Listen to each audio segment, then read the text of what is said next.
জানা যাচ্ছে ভণ্ড তাহেরি হাসিনা এবং তার দোসরদের তেলবাজি করতেন।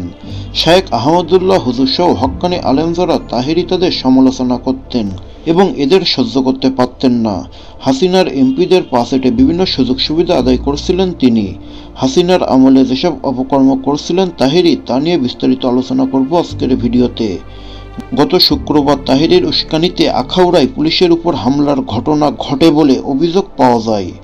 আর মূলত তাহেরির উগ্র ভক্তরা পুলিশের উপর হামলা চালায়। এ ঘটনার পর আখাউড়া পুলিশের উপপরিদর্শক বাবুল মিয়া বাদী হয়ে তাহেরিকে প্রধান আসামি করে আরও 14-15 জন নাম উল্লেখ করে অজ্ঞাত আরও 10-15 জনকে আসামি করে আখাউড়া থানায় মামলা দায়ের করে। এ ঘটনায় 3 জনকে গ্রেপ্তার করা হয়।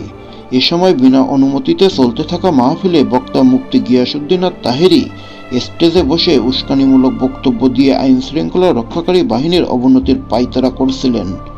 আর সেখানে খবর পেয়ে বগুড়া ইউনিয়নের দায়িত্বরত পুলিশের এসআই আমির আহমেদ ও এসআই বাবুল মিয়া সঙ্গীয় ফোর্স নিয়ে বিকাল 4টার দিকে সেখানে যায়। পুলিশ দেখামাত্র সেখানে জনগণের সামনে উস্কানিমূলক বক্তব্য দেন। এ সময় তিনি বলতে থাকেন, আমার সকল মাহফিল পুলিশ বাধা দেয়, এখন আবার পুলিশ এসেছে, এখন এদের বিরুদ্ধে রুখে দাঁড়াতে হবে, আমরা সুন্নি জনতা, কাউকে ছাড় দিব না। এরপর সেখানে লাঠিসোঁটা সহ ইটপাটকেল নিয়ে তাহিরের ভক্তরা এসআই বাবুল মিয়াকে আহত করে ফেলে এবং এরপরে তাকে আহত করে হসপিটালে ভর্তি করা হয়। আর তাহেরিকে পরবর্তীতে মাহফিলে গ্রেপ্তার করতে গেলে তাহেরির ভক্তরা পুলিশের 3টি গাড়ি ভাঙচুর করে এবং তাহেরি সেখান থেকে পালিয়ে রক্ষা পান। এদিকে তাহেরি সম্পর্কে যতদূর জানা যায় সেই হিসেবে তাকে এবং তার অনুসারীদেরকে মুসলিম বা অমুসলিম কিছুই বলা চলে না।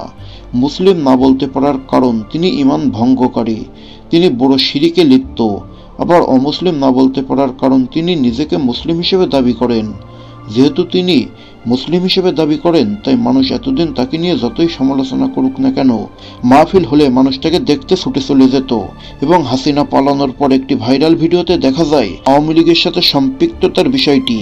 এই ভিডিওতে দেখা যায় তাহেরি একটি মিটিংয়ে সাবেক এমপি হাসিনার দোসর ওবায়দুল মুক্তার চৌধুরীর তেলবাজি করছেন। সেখানে তাকে এমপিকে সম্বোধন করে বলতে শোনা যায় স্বৈরাচার এই এমপি নাকি তার অভিভাবক, তার প্রিয় নেতা। ওয়াজ মাহফিলের নাচ এবং গানের বিষয়ে তিনি বলেন, এটা গান না, এগুলো আমি পোলাপানদের কৌশলে লাইনে আনি।